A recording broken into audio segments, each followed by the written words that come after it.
Astaghfirullah. Bismillahirrahmanirrahim. Assalamualaikum warahmatullahi wabarakatuh.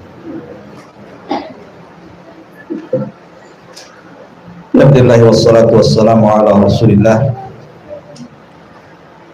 wa ala alihi wa sahbihi wa mawalah wa la hawla wa la quwata illa billahi wa ba'd. Baik, kita lanjutkan kajian Kitab Tauhid dan kita masuk pada bab ke-33, bab tentang pentingnya tawakal kepada Allah Subhanahu wa ta'ala. Bab ini masih bicara tentang ibadah hati. Dan ibadah yang satu ini, ibadah tawakal ini, adalah ibadah yang sangat-sangat agung sekali, karena dikatakan oleh Imam Ibnul Qayyim rahimahullahu ta'ala bahwa tawakal itu separuh agama. Makanya setiap hari minimalnya 17 kali kita senantiasa mengucapkan dalam salat kita, iyyaka na'budu wa iyyaka nasta'in. Hanya kepadamu ya Rabb kami beribadah, dan hanya kepadamu ya Rabb kami meminta pertolongan. Dan minta pertolongan itu artinya tawakal,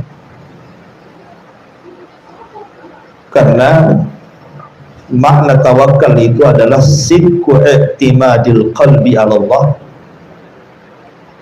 fi jalbil manafi wa daf'il madari min umurid dunya wal akhirah bi akhdi bil asbab. Jadi makna tawakal itu artinya betul-betul hati ini menyandarkan diri kepada Allah Subhanahu wa ta'ala, baik dalam mencari manfaat ataupun mencegah madarat, baik urusan dunia ataupun akhirat, dengan tidak lupa mencari sebab. Itulah arti tawakal, dan itulah makna daripada isti'anah, meminta pertolongan kepada Allah Subhanahu wa ta'ala.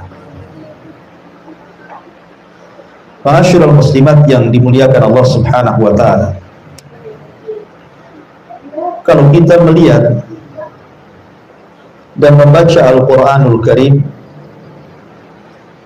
maka perintah tawakal itu adalah perintah yang menyeluruh, masuk pada bab ibadah dan juga masuk pada bab akidah dan juga masuk pada bab muamalah. Ketika Allah Subhanahu wa ta'ala bicara tentang ibadah, maka Allah katakan dalam surah Hud ayat 123, fa'budhu wa tawakkal alaih. Sembahlah Allah, kemudian tawakal.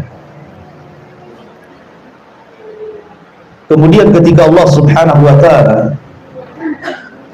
berbicara tentang dakwah, maka Allah Subhanahu wa ta'ala katakan dalam surah At-Taubah 129, fa in tawallaw faqul hasbiyallah la ilaha illahu alaihi tawakkaltu wa huwa rabbul arsyil azim. Jika mereka berpaling, orang-orang yang kau dakwahi itu wahai Muhammad, maka katakanlah cukuplah Allah, tidak ada sesembahan yang berhak disembah kecuali Dia, dan kepada Allah lah saya bertawakal. Ketika Allah Subhanahu wa ta'ala bicara soal rizki manusia, Maka Allah Subhanahu wa taala mengatakan dalam surah At-Talaq ayat 2 sampai 3, "Wa man yatawakkal wa man yattaqillaha yaj'al lahu makhraja wa yarzuqhu min haitsu la yahtasib wa man yatawakkal 'ala Allah fa huwa hasbuh." Barang siapa yang takut kepada Allah, maka Allah akan jadikan kepadanya jalan keluar. Siapa yang takut maksudnya bertakwa kepada Allah, maka Allah akan jadikan padanya jalan keluar, dan Allah akan berikan rizki dari arah yang tidak disangka-sangka. Dan barang siapa yang bertawakal kepada Allah, maka Allah lah yang akan mencukupinya. Kemudian juga ketika Allah Subhanahu wa taala bicara tentang jihad, maka Allah Subhanahu wa taala mengatakan dalam surah Al-Imran ayat 159, "Iyyansurkumullah fala ghaliba lakum wa iyakhdzulkum faman dzalladzi yansurukum min ba'di wa 'alallahi falyatawakkalul mu'minun." Jika Allah menolong kalian, maka tidak ada yang mengalahkan kalian. Tapi jika Allah menghinakan kalian, tidak ada yang bisa menolong kalian. Maka bertawakallah kepada Allah jikalau kalian benar-benar orang-orang yang beriman. Dan ketika Allah Subhanahu wa taala juga bicara tentang hijrah dan safar, maka Allah Subhanahu wa taala berfirman dalam surah An-Nahl ayat 41, "Walladzina hajaru fillahi min ba'di ma zalamu lanubawwi'annahum fid dunya hasanah wala ajrul akhirati akbar law kanu ya'lamun alladzina sabaru wa ala rabbihim yatawakkalun." Dan orang-orang yang hijrah karena Allah setelah mereka mengalami kezaliman, maka kami akan tempatkan mereka di dunia dengan balasan yang baik dan pahala yang sangat besar kalau mereka mengetahui, yaitu orang-orang yang sabar dan mereka orang-orang yang tawakal kepada Allah Subhanahu wa taala.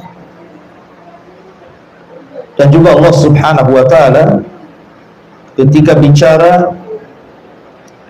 tentang al-uhud wal mawathiq, perjanjian-perjanjian, maka demikian juga dalam surah Yusuf ayat 66 Allah memerintahkan kita untuk bertawakal, dan secara umum Allah katakan wa man yatawakkal 'ala Allah fahuwa hasbuh. Maka siapa yang bertawakal kepada Allah, maka cukuplah Allah sebagai pelindung. Dari ayat-ayat ini yang kita baca, jadi tawakal itu mencakup semua aspek kehidupan, baik bicara ibadah ataupun muamalah. Karena siapapun yang hidupnya menyandarkan diri kepada Allah, barang siapa yang Allah jadi sandarannya, barang siapa yang Allah jadi rujukannya, maka dia tidak akan takut kepada siapapun kecuali kepada Allah.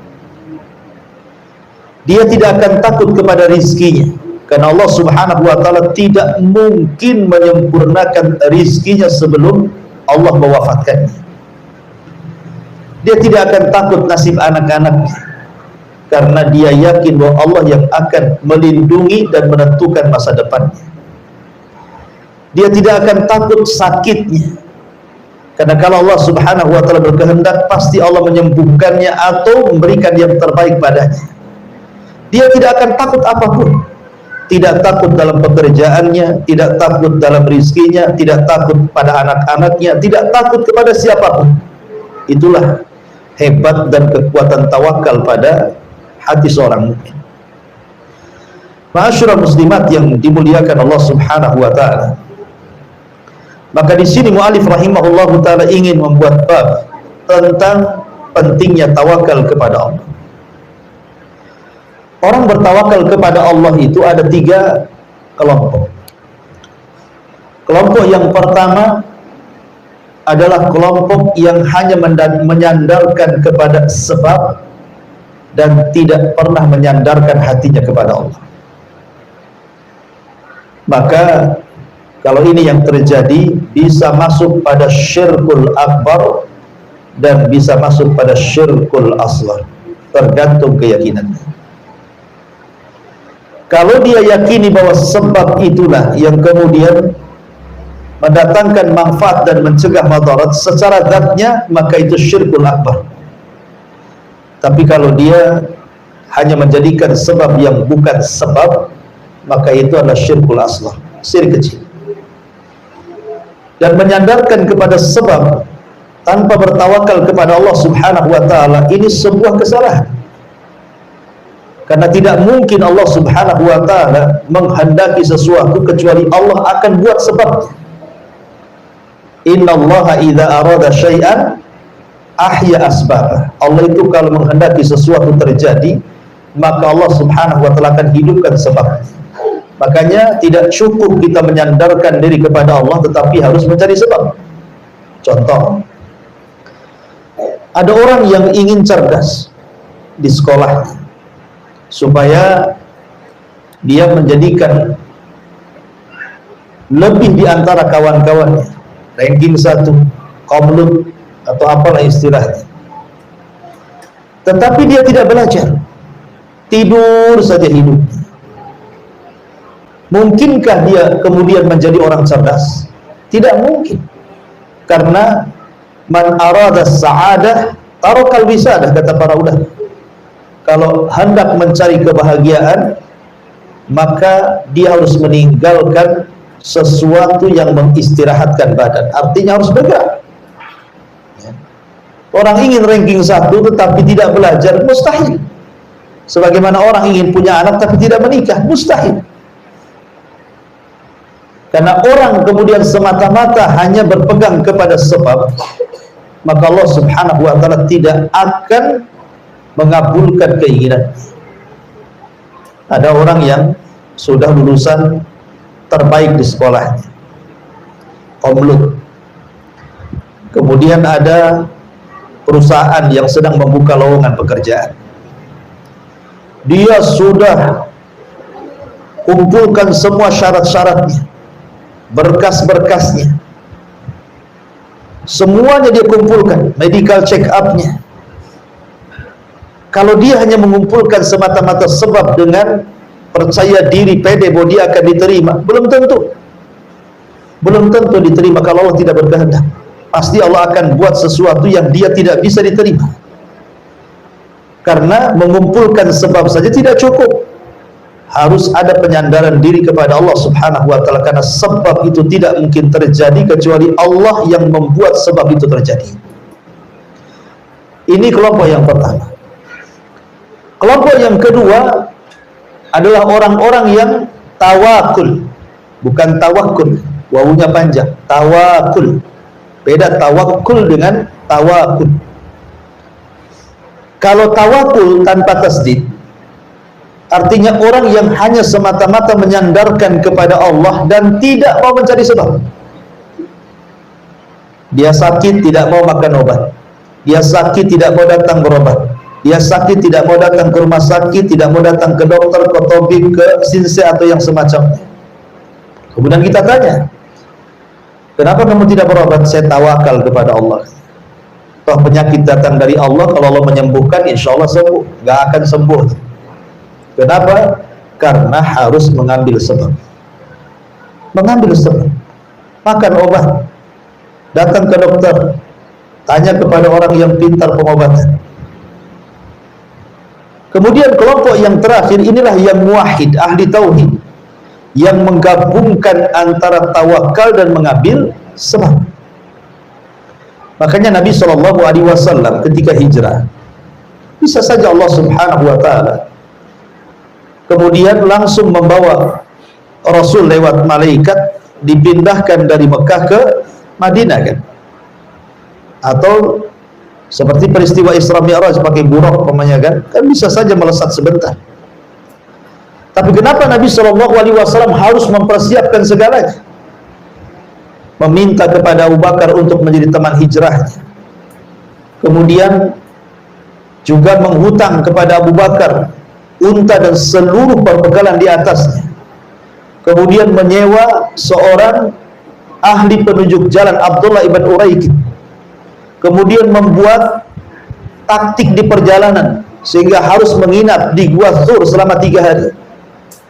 Untuk apa ini semua? Bukankah Allah sanggup kemudian mengirim buruk langsung kemudian melesat ke Madinah tanpa harus kemudian khawatir, takut karena musuh kemudian di mana-mana? Tidak lain dan bukan Allah ingin mengajarkan Rasul untuk dijadikan pelajaran kepada umatnya bahwa tawakal saja tidak cukup, harus mencari sebab. Cari sebabnya dulu. Ya.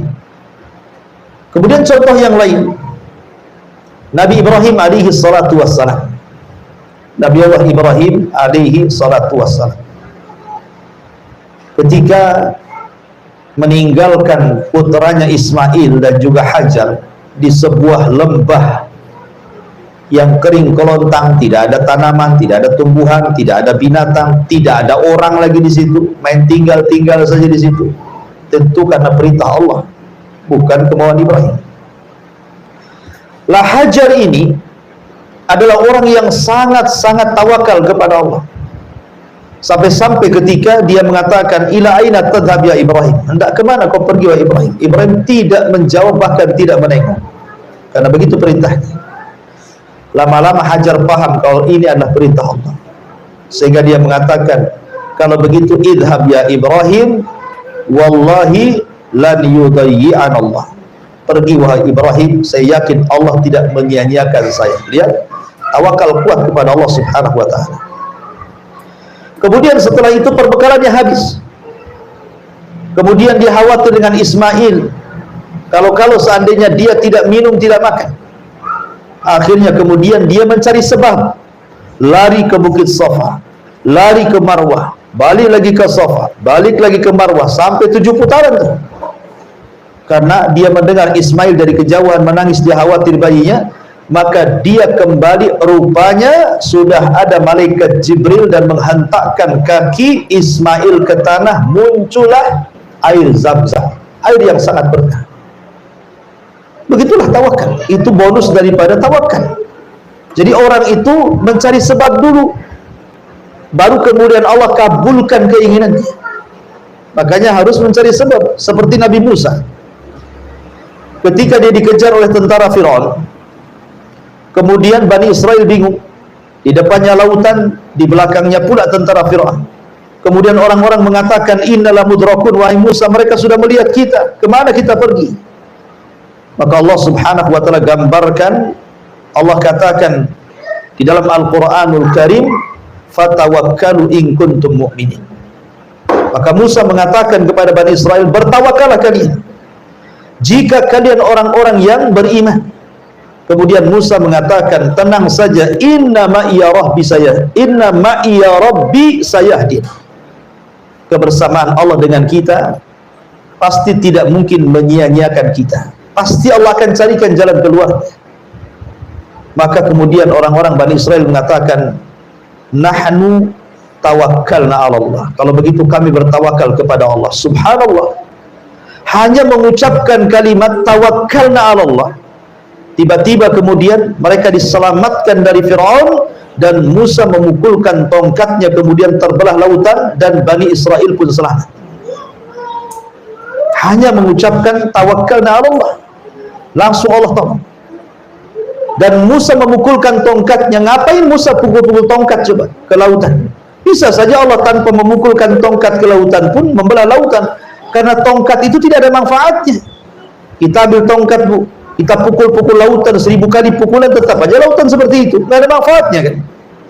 Karena yang membelah lautan itu bukan tongkatnya Nabi Musa, yang membelah lautan itu Allah. Lalu kenapa Allah memerintahkan Musa untuk memukulkan lautan? Supaya mengambil sebab. Itu maksudnya, supaya mengambil sebab. Dengan sebab tongkat itu dipukulkan di lautan, terbelahlah lautan, gitu maksudnya. Karena tongkat itu tidak bisa membelah lautan.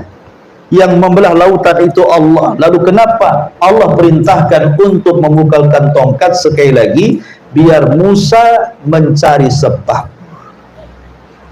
Kita pindah ke cerita Maryam. Maryam ketika melahirkan Isa, kemudian Allah Subhanahu wa taala gambarkan dalam Al-Qur'an, dia pun lari ke bukit, ke kebun kurma. Kemudian dia pun bersandar di kebun itu, melahirkan sendirian.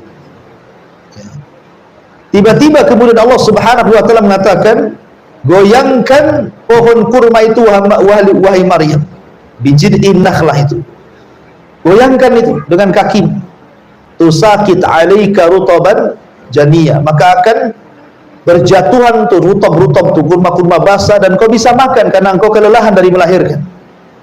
Allah mampu tanpa harus kemudian Maryam menggoyang pohon kurma sehingga kemudian rutab itu jatuh. Allah kan mampu menjatuhkan tanpa harus menggoyang. Lalu kenapa kemudian Allah memerintahkan Maryam untuk menggoyang pohon itu supaya jatuh? Supaya Allah ajarkan Maryam begitulah tawakal kepada Allah, bukan hanya bersandar tetapi juga mencari sebab. Itu maksudnya. Abu Bakar Siddiq radhiyallahu anhu. Abu Bakar Siddiq radhiyallahu anhu ketika sebelum wafatnya Nabi SAW mempersiapkan pasukan yang dipimpin Usamah bin Zaid. Tiba-tiba Rasul meninggal dan pasukan belum diberangkatkan. Ketika kemudian Abu Bakar sibuk mengurus jenazah Rasul, lupa untuk memberangkatkan pasukan, tetap saja pasukan belum diberangkatkan. Rupanya setelah Rasul dikebumikan, selang beberapa hari banyak orang murtad. Tetapi Abu Bakar mengatakan, tetap saya harus mengutus memberangkatkan pasukan Usamah bin Zaid untuk memerangi Romawi, walaupun kita sedang butuh pasukan di sini, karena saya benci untuk menahan pasukan yang sudah disiapkan Rasul, tiba-tiba saya halangi. Banyak sahabat ketika itu tuh khawatir, kalau bisa jangan dulu, hadapi dulu orang-orang murtad. Tapi Abu Bakar tawakalnya kuat, tetap saya akan berangkatkan. Cuman dia minta beberapa orang untuk tidak ikut berangkat, salah satunya Umar bin Khattab radhiyallahu anhu. Tawakal kuat, dan dia pun berhasil memerangi orang-orang murtad dengan sedikit pasukan. Karena pasukan sebagian besar diberangkatkan ke Romawi, ya kan? Memerangi bangsa Romawi dipimpin oleh Usamah ibn Zaid. Begitulah tawakal. Ya, orang yang tawakal kepada Allah itu pasti akan ditolong. Kita baca kitabnya. Di sini Allah berfirman, wa 'alallahi fatawakkalu in kuntum mu'minin. Hanya kepada Allah lah hendaknya kalian bertawakal jika kalian benar-benar orang-orang yang beriman. Subhanallah. Allah Subhanahu wa taala kaitkan tawakal itu dijadikan syaratul iman, syarat iman. Artinya orang yang kemudian menghilangkan tawakal itu sama dengan menghilangkan iman. Makanya tawakal dan iman itu saling mempengaruhi satu dengan yang lainnya. Ketika tawakalnya kuat, imannya kuat. Ketika imannya kuat, tawakalnya kuat. Ketika tawakalnya kuat, imannya kuat. Ketika tawakalnya lemah, imannya pun lemah. Ketika lemahnya iman, tawakalnya pun lemah. Nah, begitu. Ya. Karena tawakal itu syarat daripada keimanan. Orang yang tawakalnya kuat berarti imannya kuat. Orang yang tawakalnya rendah berarti imannya pun rendah. Maka dia menentukan naik tingginya iman. Karena di sini Allah mengatakan wa 'alallahi fatawakkalu in kuntum mu'minin. Dan kepada Allah kalian bertawakal jika kalian benar-benar orang-orang yang beriman. Ketika Nabi SAW kalah dalam perang Uhud, jadi Nabi SAW itu kalah dalam perang Uhud. Begitulah hari-hari diputarkan, Bu ya. Wa tilkal ayyam nudawiluha bainan nas. Hari itu kan diputarkan, kadang menang, kadang kalah, itu biasa. Lah kebetulan di perang Uhud itu Rasul kalah. Kekalahan, sebab kekalahannya karena ada beberapa para sahabat, sekitar 40 sahabat yang ditempatkan di Bukit Ainain untuk memanah. Tiba-tiba di awal peperangan kaum muslimin menang, kemudian melihat harta ghanimah, artinya mereka melihat bahwa perang sudah usai, Rasul sudah menang. Mereka tidak paham ini siasatnya Khalid bin Walid dalam peperangan. Akhirnya kemudian sahabat para pemanah ini turun, kecuali sebagian kecil tetap bertahan di atas. Rupanya Khalid bin Walid yang ketika itu masih kafir memutar pasukan dan menempati tempatnya para pemanah yang sudah ditempatkan Rasul. Disinilah terjadi kekalahan luar biasa. banyak kemudian yang mati syahid, sampai 70 syuhada Uhud meninggal di perang Uhud. Salah satunya adalah Asadullah Hamzah, meninggal di perang Uhud. Abdullah ibn Haram, Amr bin Jam, dan banyak lagi para sahabat. Akhirnya kemudian diisukan Rasul meninggal ketika Mus'ab ibn Umair meninggal di perang Uhud, karena Mus'ab bin Umair itu kan mirip wajahnya, perawakannya dengan Nabi SAW, sehingga ketika ada orang yang berhasil membunuh Mus'ab ibn Umair, disangkanya mereka sudah membunuh Nabi, maka teriaklah sebagian mereka dan mengatakan, kutila Muhammad, kutila Muhammad, Muhammad sudah mati, Muhammad sudah mati. Padahal Rasul masih hidup, dan yang dibunuh bukan Rasul tetapi Mus'ab ibn Umair. Kemudian Nabi SAW dan pasukannya mundur karena kekalahan. Akhirnya mereka pulang ke Madinah membawa kekalahan. Baru saja mereka sampai di kota Madinah, baru saja mereka ingin istirahat dari peperangan, tiba-tiba Abi Sufyan yang memimpin dari kalangan orang-orang musyrik dalam perang Uhud itu kemudian mempersiapkan pasukan baru untuk menyerbu Madinah. Ketika sampai di Hamrul Asad, sebuah tempat, maka Abi Sufyan menitipkan pesan kepada seseorang untuk disampaikan kepada Nabi SAW, katakan kepada Muhammad dan orang-orangnya di Madinah bahwa kami telah membawa pasukan yang jauh lebih besar dibandingkan Uhud, hendak menakut-nakuti. Akhirnya sampailah itu kepada Nabi SAW. Tetapi Nabi SAW ketika melihat ada kekhawatiran di mata-mata para sahabat, Rasul ingin menenangkan dan mengokohkan kekuatan kaum muslimin dan mengatakan, hasbunallah wa ni'mal wakil, cukuplah Allah karena dia sebagai pelindung.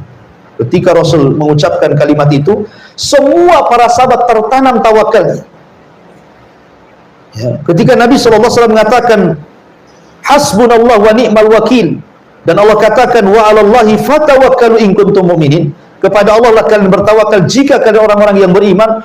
Wah, langsung kekuatan imannya meninggi dan mereka siap tempur kembali.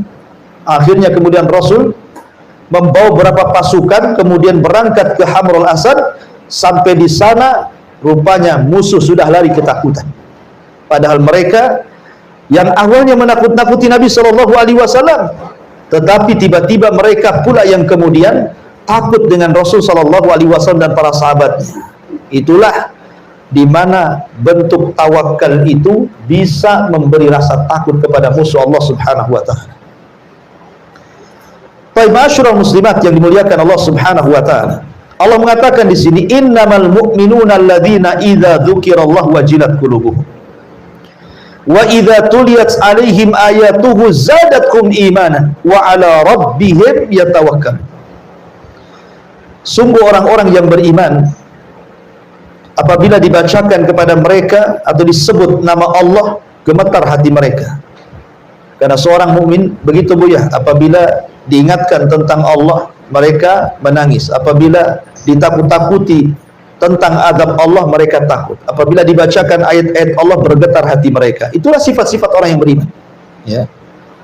Kemudian Allah katakan, wa idza tuliyat 'alaihim ayatu, apabila dibacakan kepada mereka ayat-ayat Allah Al-Qur'an, zadatkum iman, bertambah keimanan mereka, wa 'ala rabbihim yatawakkalun, dan menambah tawakal mereka kepada Allah Azza wa Jalla.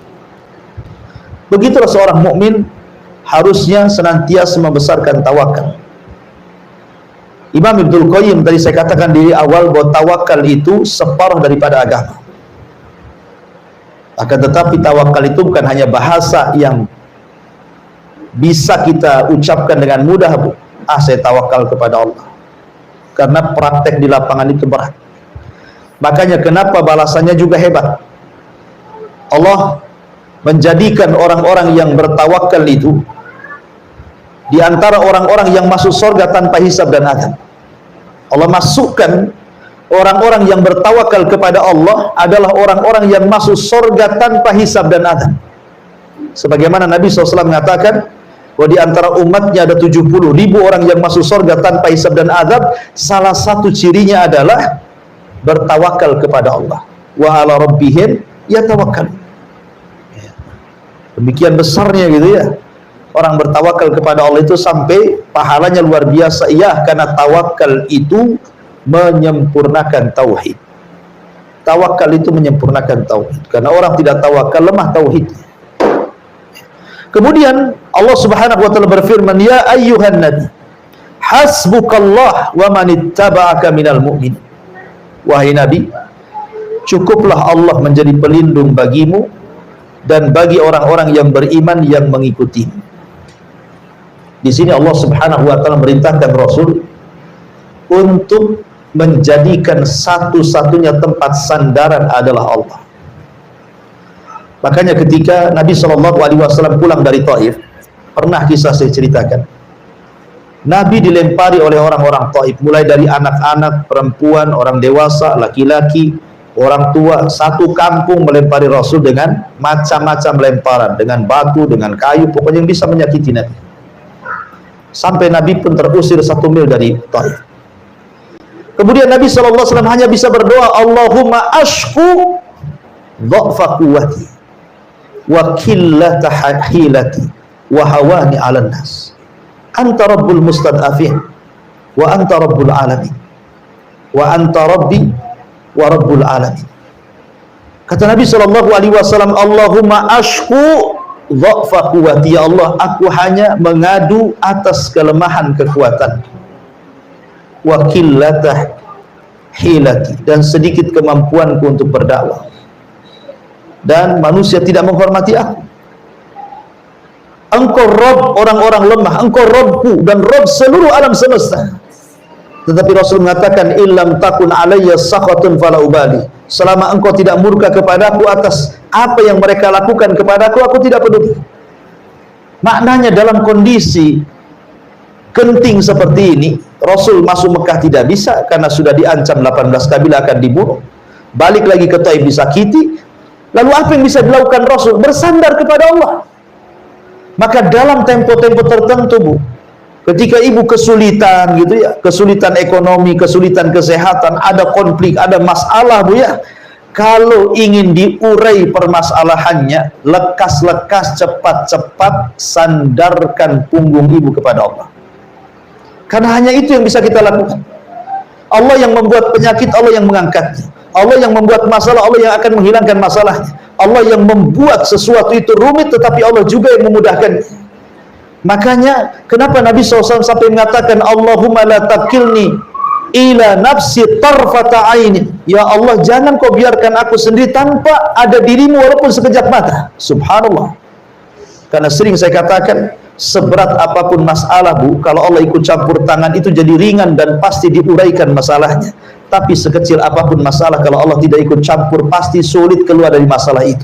Maka di sini pentingnya tawakal kepada Allah, karena siapapun yang menyandarkan diri kepada Allah, pasti orang ini tidak akan takut kecuali kepada Allah. Maka penting tawakal itu dalam kehidupan kita, karena itu separuh daripada agama.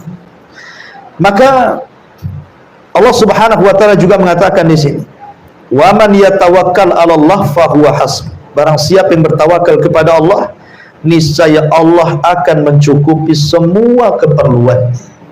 Ya.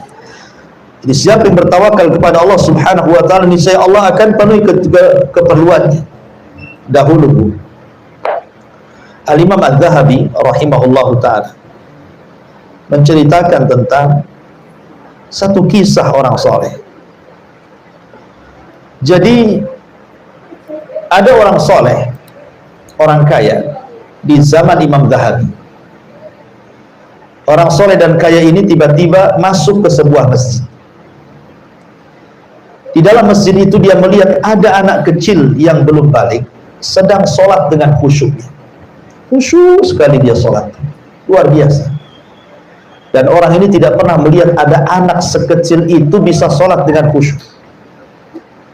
Karena biasanya anak-anak itu umumnya main-main, apalagi belum balik. Tetapi anak ini yang belum balik ini, dia dengan sholatnya, dengan khusyuknya, dengan tumakninahnya, sampai-sampai kemudian orang soleh, orang kaya ini takjub dengan anak itu. Ditunggulah anak itu sampai selesai sholat. Selesai sholat, kemudian orang kaya, orang soleh ini bertanya, "Nak, kamu anak siapa?" Kata anak ini, "Aku tidak punya siapa-siapa. ibuku sudah meninggal, bapakku juga sudah meninggal, aku tidak punya paman, aku tidak punya bibi, aku tidak punya siapa-siapa, aku hanya hidup sendiri. Terenyuhlah orang kaya yang soleh ini, kemudian menawarkan, nak, bagaimana kalau seandainya engkau aku jadikan anak angkat? Oh tidak. Ya. Maka anak ini langsung mengatakan, boleh-boleh saja, asal engkau memberikan 5 syarat kepadaku, katanya.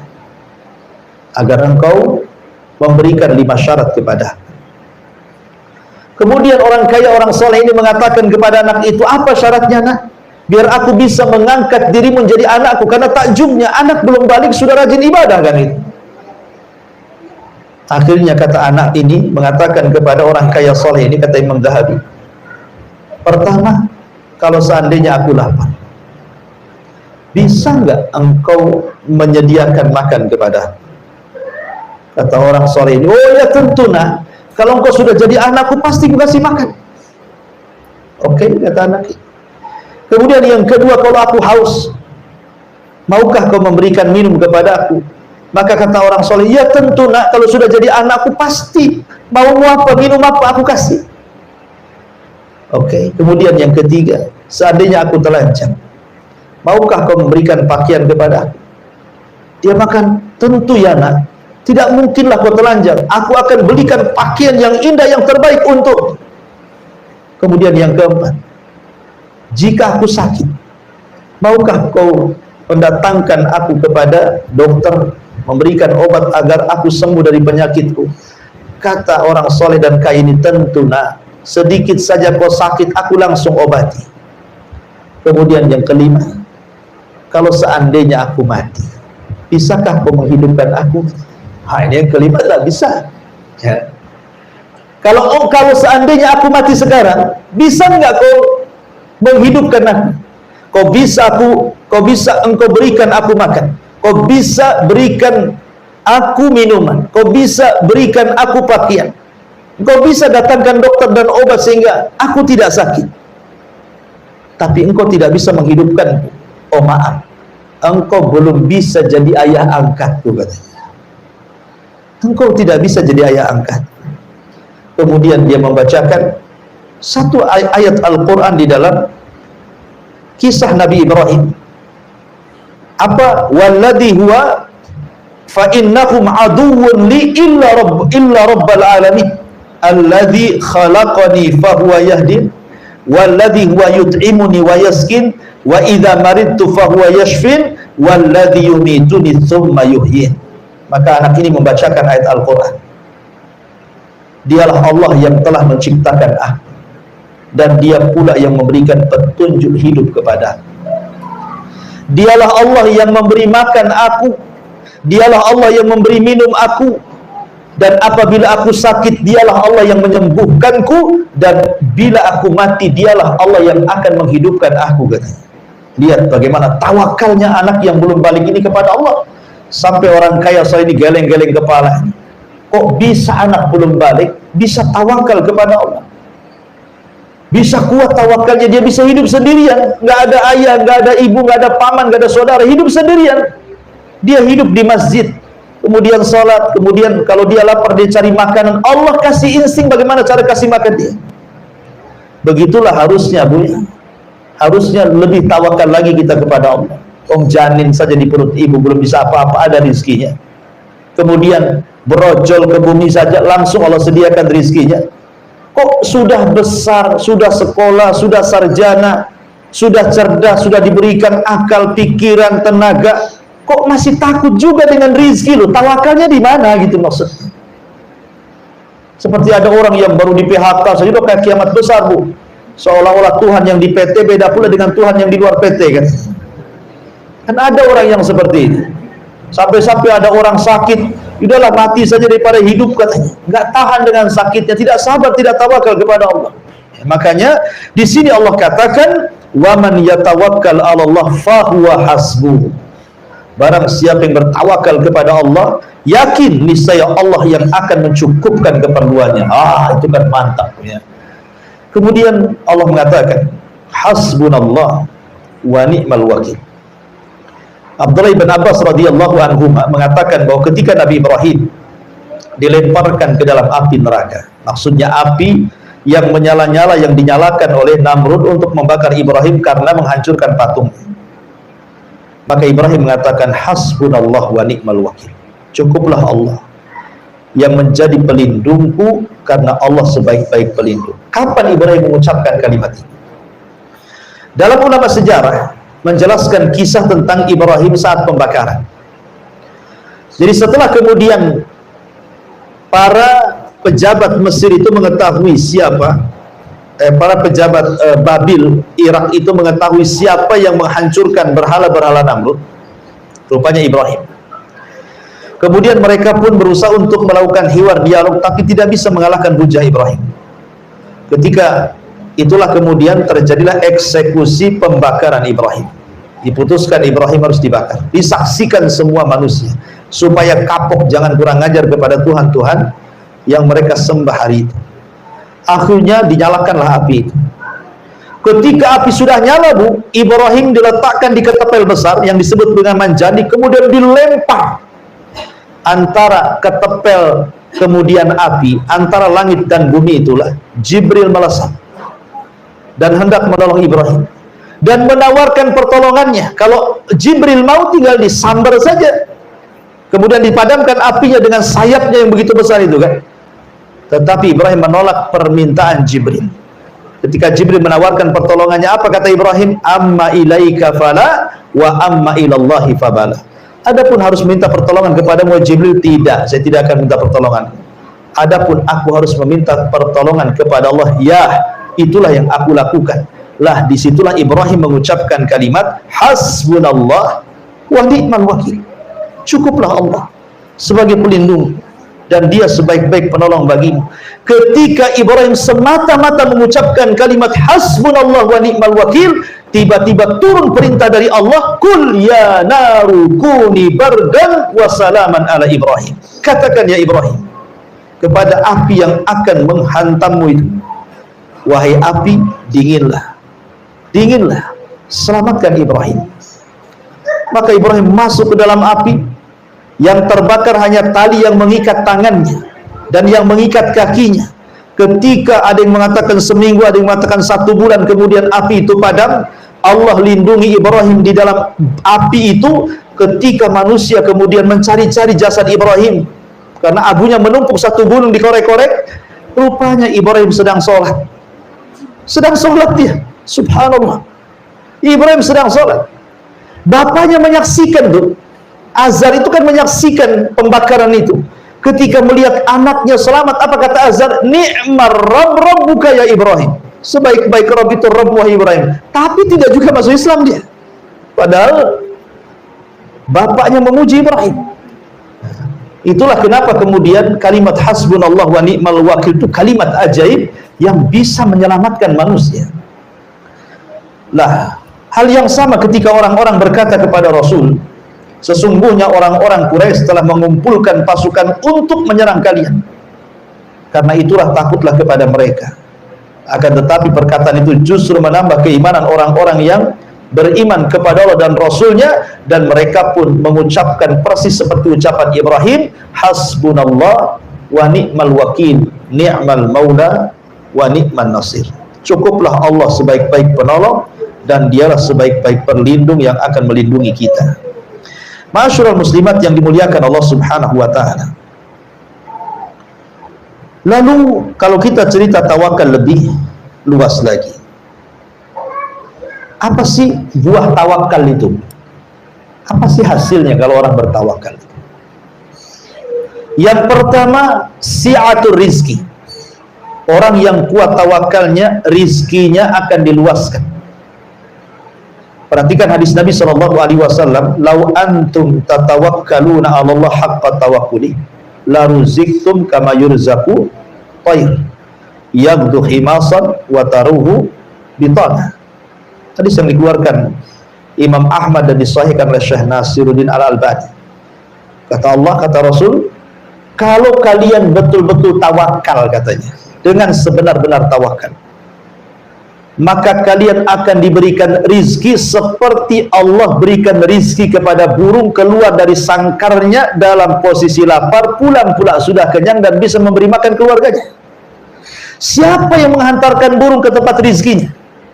Bukankah burung tidak sekolah?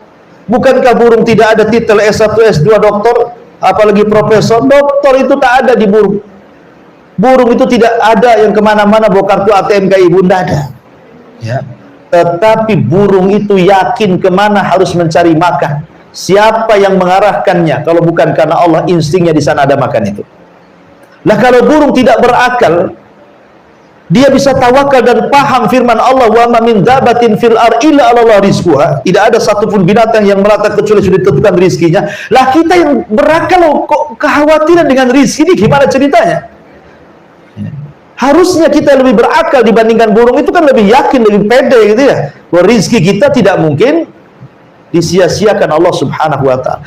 Karena ketika Allah Subhanahu wa ta'ala menciptakan alam semesta ini, Allah sudah siapkan fasilitasnya, Bu. Laut dengan berbagai macam ikan-ikannya, sungai dengan berbagai macam ikan-ikannya, gunung, hutan dengan berbagai macam buah-buahannya, ladang sawah dengan berbagai macam biji-bijiannya.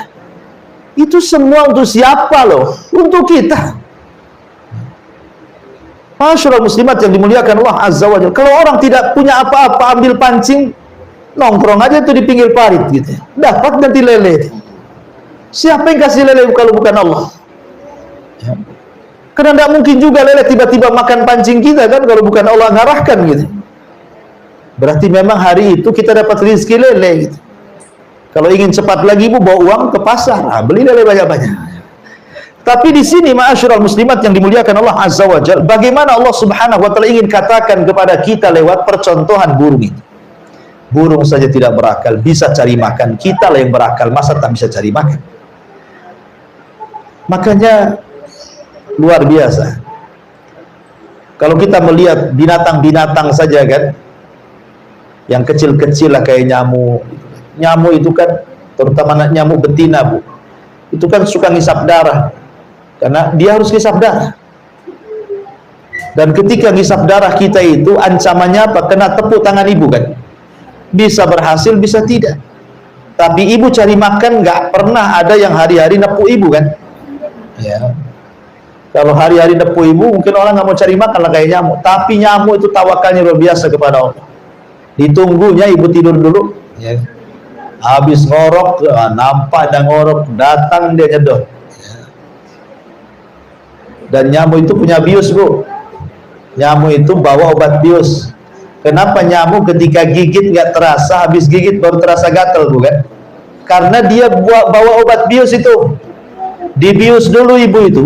Kemudian setelah ibu terbius, dimakan tuh darah kita. Kemudian dia pergi, setelah pergi, baru terasa gatal. Siapa yang punya insting kayak gini? Coba, kalau bukan karena Allah Subhanahu wa ta'ala, kan luar biasa itu ya. Baik, masyaallah muslimat yang dimuliakan Allah Azza. Jadi yang pertama, tawakal itu menyebabkan luasnya rezeki. Yang kedua, tawakal itu bisa sabil ila qada'id dain. Yang banyak hutang, insya Allah dengan tawakal kepada Allah pasti akan mampu dilunasi. Ada satu kisah menarik dalam Sahih Bukhari. Jadi ada seorang laki-laki dari Bani Israel. Dia berbincang dengan Bani Israel yang lainnya untuk meminjam uang sebanyak 1000 dinar. Jadi mau pinjam uang sesama kawan Bani Israel berapa? 1000 dinar, 1000 dinar. Kemudian yang satu yang punya uang, yang hendak memberikan pinjaman uang itu bertanya, saya ngasihkan uang kepadamu itu siapa saksinya? Ya, hutang piutang kan harus ada saksinya. Orang ini mengatakan, kafa billahi syahida, cukuplah Allah yang jadi saksi. Kalau begitu, fa'tini bi al-kafil. Kalau memang tidak ada saksi, siapa yang akan menjamin? Maka orang ini mengatakan, kafa billahi kafila, cukuplah Allah yang jadi penjaminnya. Ya. Akhirnya orang yang punya duit mengatakan, shadaqta, kau benar. Ini saya kasih 1000 dinar. Saksinya Allah, penjaminnya Allah. Tawakal. Ya.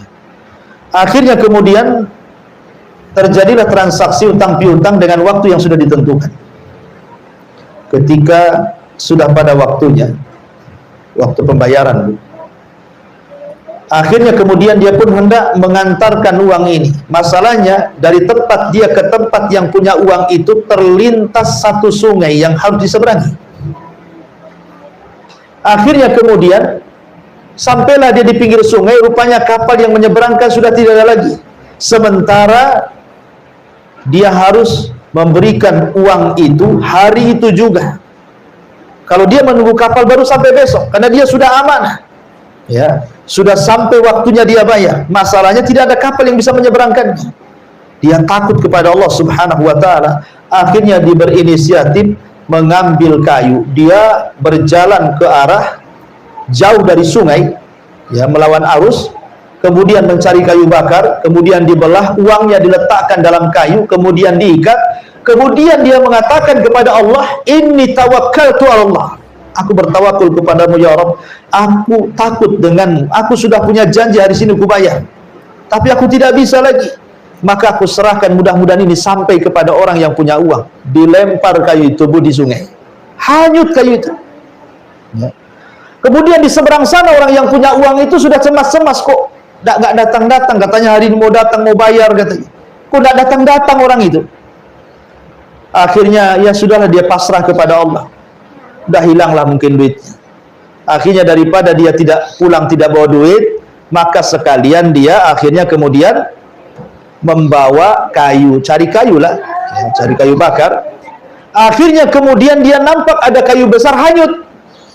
Ya, ada kayu bakar hanyut. Kemudian setelah hanyut, nampak ini ada kayu bakar. Akhirnya kemudian orang ini pun mengambil kayu itu dan dibawa pulang. Ya.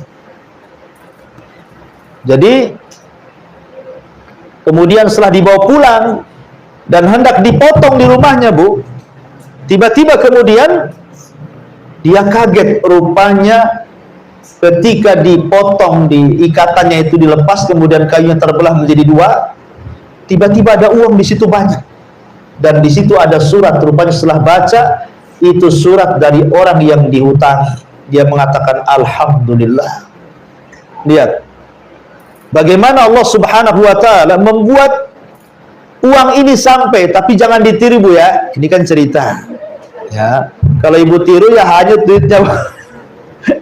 Ya, maksudnya begini, ini kan kisah orang dulu, gitu ya. Kisah orang dulu, seperti inilah orang itu amanahnya. Makanya Allah Subhanahu wa taala akan tolong, karena dia tawakal luar biasa kepada Allah. Makanya Allah tolong, gitu ya. Dihanyutkan pun akhirnya sampai juga kemudian uang itu. Ya, Masya Allah. Baik. Kemudian yang ketiga, orang yang tawakal itu, Bu, setan tidak akan sanggup untuk menyesatkannya. Karena Allah yang mengatakan dalam surah An-Nahl 99, innahu laisa lahu sultan 'alal ladzina amanu wa 'ala rabbihim yatawakkalun. Tidak ada kuasa bagi setan terhadap orang-orang yang beriman dan orang-orang yang bertawakal. Karena setan itu, Bu, selalu datang ke ibu, kemudian membisikkan di telinga ibu, Allah jangan berinfak, ya'idukumul faqra wa ya'murukum bil fahsya. Kemudian memberikan was-was, jangan infak nanti fakir, kemudian disuruh melakukan hal-hal yang mungkar. Ketika ibu lawan, tetap tawakal kepada Allah. Saya yakin kalau saya infak, Allah akan ganti 700 kali lipat. Bismillah, tawakal Allah. Maka setan akan menggigit jarinya. Oh, tidak bisa digoda orang di rupanya. Ya. Jadi setan tidak mungkin dekat-dekat. Termasuk juga tawakal itu yudhibut tasya'uf, bisa menghilangkan perasaan was-was. Ya, was-was itu, Bu. Contoh umpamanya ibu mau pulang, mau berniaga, mau bertamu, mau kemana lah pokoknya bersama suami. Tiba-tiba kemudian tanpa disadari motor ibu nabrak kucing. Matilah kucing itu ketabrak ibu. Kemudian tiba-tiba ibu takut, karena ada keyakinan di masyarakat kalau nabrak kucing maka kucingnya harus difardu kifayahkan, katanya. Harus dimandikan, dikafankan, dikubur di tamiang, katanya. baru nanti nggak akan ada kecelakaan. Ya. Bu, kucing itu sama dengan binatang yang lain. Ibu nabrak kucing, nabrak ayam, sama aja hukumnya. Nggak ada bedanya, kan nggak sadar, nggak disengaja. Kecuali sengaja, jangankan nabrak kucing, nabrak ayam aja disengaja berdosa kita. Oh disengaja kan gitu ya, apalagi ayam orang. Jadi kalau ibu tawakal, ini tidak apa-apa ini, Bismillah aja terus, insya Allah nggak terjadi apa-apa itu, nggak terjadi apa-apa, karena tawakal itu yudhibu tasya'um. Baik, kemudian yang nomor 5, tawakal itu adalah satu jalan untuk masuk surga tanpa hisab dan azab. Tadi saya sudah jelaskan hadisnya, bahwa di antara sifat-sifat 70.000 orang yang masuk surga tanpa hisab dan azab adalah wa ala rabbihim yatawakkal. Kemudian juga yang keenam, tawakal itu adalah jalan kemuliaan. Orang kalau bersandar kepada uang, uangnya hilang, hina dia. Orang kalau bersandar kepada perusahaan, perusahaannya bangkrut, selesai dia. Orang kalau bersandar kepada suami, suaminya mati, kawin lagi katanya. Maksudnya begini, kalau orang menyandarkan kepada makhluk, Bu, makhluk itu masalah juga dengan ibu. Siapapun yang menyandarkan kepada makhluk itu pasti membawa kehinaan. Tapi siapa yang bersandar kepada Allah, tidak ada yang menghina dia. Ketika Allah mengangkat derajat ibu, satu dunia merendahkan, tidak mungkin terjadi. Ketika Allah sudah merendahkan, satu dunia mengangkat, tidak mungkin terangkat. Jadi tawakal itu mengangkat derajat manusia, ya. Kemudian yang nomor 7, Allah suka dengan orang-orang yang bertawakal. Allah itu paling senang dengan orang-orang yang bertawakal. Dan yang nomor 8, tawakal itu adalah alamat keimanan dan juga tanda keislaman. Dan tawakal itu juga bisa menghilangkan al-humum, perasaan gundah, gulana, sedih, dan begitu seterusnya. Karena hakikat tawakal itu sebenarnya beriman dengan takdir, Bu, bahwa tidaklah sesuatu terjadi kecuali atas takdir Allah. Sehingga ketika datang dunia tidak terlalu senang, ketika hilang dunia tidak terlalu sedih. Ketika dapat harta ya tidak terlalu senang, ketika hartanya hilang tidak terlalu sedih. Karena dia tawakal kepada Allah. Boleh jadi ketika harta ini hilang sudah ditakdirkan. Boleh jadi ketika ini harta datang sudah ditakdirkan. Semua berjalan dengan takdir.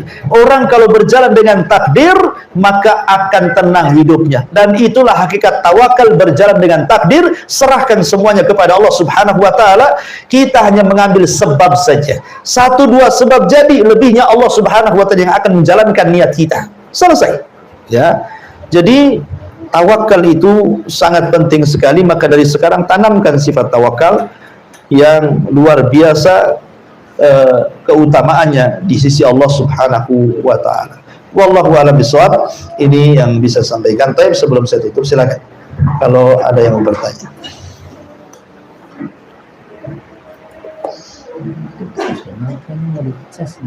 Iya, nggak dicas itu, jadi cepat habis dia.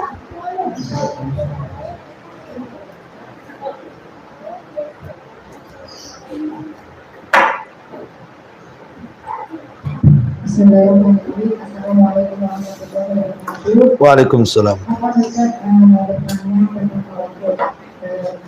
Tadi tawakal dikatakan masuk surga tanpa hisab. Bagaimana kaitannya dengan orang yang minta dirugi? Apakah dia tidak termasuk tawakal itu? Karena secara pribadi karena pendapat dia gitu ya, yang minta dirugi juga. Kemudian yang kedua gitu, kaitan dengan tawakal keimanan, karena istilahnya tawakal keimanan itu apa? Berarti sama gitu. Semakin tawakal maka semakin kuat keimanan seseorang gitu. Iya. Bagaimana sekarang bisa ya? Karena ada lingkungan terdekat kami, lingkungan kami dulu gitu kan, dia itu terlihat beriman gitu, lagi sholat, masjid, tapi ketika ada suatu masalah, dia memilih jalan bagi menjual itu bunuh diri gitu, Ustaz, gitu ya. Iya. Itu seperti apa gitu? Ada juga kaitan orang-orang zaman sekarang itu mengatakan kita tidak boleh bicara apa gitu, itu karena mental illness, penyakit mental gitu, bukan itu tidak dipengaruhi dari mana, tapi ini penyakit mental itu karena ahli gitu kan, itu kejiwaan yang mengatakan demikian gitu. Terus Begitu aja dulu. Iya, ya, alhamdulillah.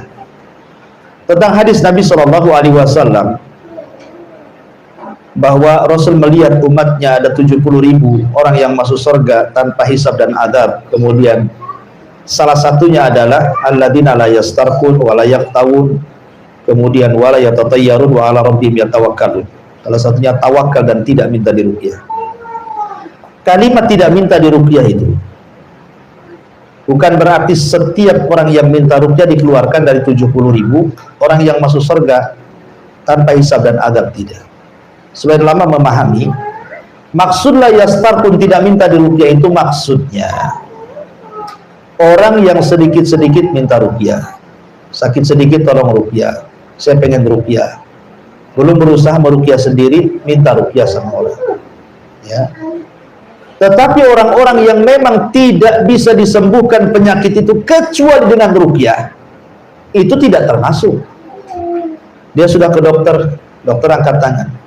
Sudah ke herbalis, herbalis angkat tangan. Sudah ke sinse, sinse angkat tangan. Akhirnya dia pikir tidak ada yang bisa mengobati kecuali dengan ruqyah. Akhirnya dia minta ruqyah. Kalau memang tidak bisa disembuhkan kecuali dengan ruqyah, ia tidak mengeluarkan dari 70.000 orang yang masuk surga tanpa hisab dan adab, karena darurah sifatnya. Jadi yang dimaksud la yastarqun itu maksudnya orang yang minta ruqyah, sedikit-sedikit minta ruqyah, sedikit-sedikit, belum dia meruqyah sendiri atau mencari perobatan yang lain, ya, dia sudah minta ruqyah. Minta ruqyah itu pada dasarnya mubah-mubah saja, tidak ada masalah. Ya, sama dengan datang ke dokter, karena itu kan perobatan gitu, ya. Cuman konsekuensinya tidak dimasukkan ke kelompok itu saja yang 70.000. Dia nggak haram, minta ruqyah nggak haram, cuman dikeluarkan. Jadi terpaksalah dia masuk pada proses hisab gitu saja. Tapi kan hisab ada dua macam, tidak semua hisab sulit, ada hisab mudah gitu ya, yang cepat, yang waktunya hanya dari duhur ke asar atau udah masuk surga gitu ya. Nah, jadi itu harus dipahami. Kemudian juga pertanyaan kedua tadi soal orang yang nampak sholat tapi kok bunuh diri, berarti dia tidak tawakal. Sholat itu amalan badan, bukan amalan hati. Jadi tawakal itu amalan hati, Bu. Tawakal itu amalan hati, bukan amalan badan. Betapa banyak orang-orang yang nampak badannya beramal soleh tapi hatinya lemah, ya, walaupun sebenarnya sholat juga salah satu penguat iman, gitu ya. Harusnya semakin kuat sholatnya, semakin kuat imannya, semakin kuat tawakalnya, kan begitu harusnya, Bu, ya. Ya, maka sekali lagi bukan jangan salahkan sholatnya, ya, karena tawakalnya kurang kuat. Ya, tawakalnya kurang kuat. Kalau dia kuat tawakalnya, dia bisa menghadapi segalanya, Bu. Bicara tentang rizki, dia yakin Allah yang kasih rizki saya. Orang yakin bahwa Allah yang akan kasih rizki anak saya. Saya mau melahirkan 12 anak pun saya yakin. Buktinya orang dulu, Bu, anaknya banyak-banyak, jadi orang semua. Padahal di desa tuh makan sekedarnya, nasi pakai garam saja, kadang sehari makan sehari tidak. Buktinya sudah besar jadi ibu-ibu, kan itu. Orang dulu tawakal luar biasa, orang dulu. Udah susah jadi makan orang dulu. Tapi kenapa kalau anaknya sehat-sehat? Karena Allah yang menjaga mereka, bukan makanan. Ya, orang sekarang ini kadang-kadang makan sudah enak, ini sudah enak, itu sudah enak, gitu. Kadang-kadang tawakalnya kurang. Nanti ajalah, batasialah keturunan, jangan banyak-banyak, nanti susah cari makan, susah menyekolahkan. Belum dicoba, belum lahir pun anak itu sudah main agenda-agendaan seolah-olah dia nggak yakin dengan Allah. Nah, itu namanya nolak takdir. Jadi sekali lagi bahwa orang yang sholat kemudian bunuh diri, ya memang dia belum tawakal. Jadi sholat itu bukan menjamin bahwa dia tawakal, tidak. Ya, sekali lagi karena tawakal itu amalan hati. Takut, amalan hati, roja, amalan hati, mahabbah, amalan hati. Termasuk juga tawakal adalah amalan hati. Maka mintalah kepada Allah agar hati kita dijaga. Ya. Wallahu a'lam.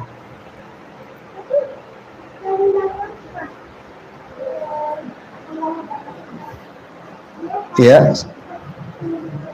Baik, ini ada pertanyaan di YouTube ini.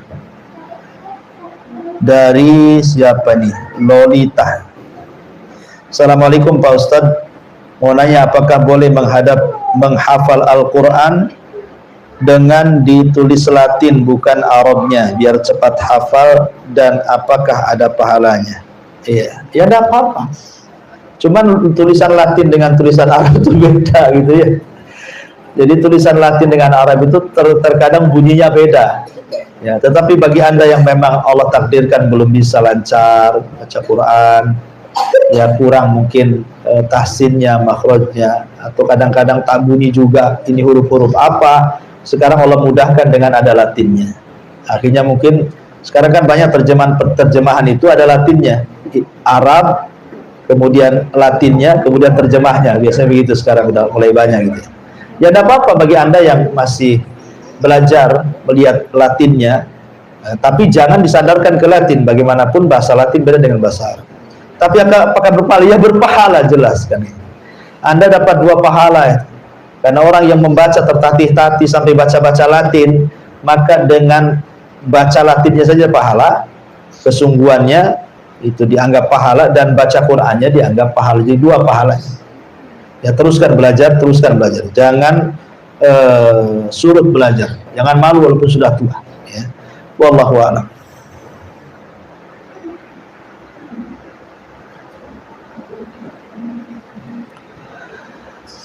Baik Bu, kalau nggak ada sudah jam 2, ini asar cepat sekarang ya. Saya kira cukup, mudah-mudahan ada manfaatnya.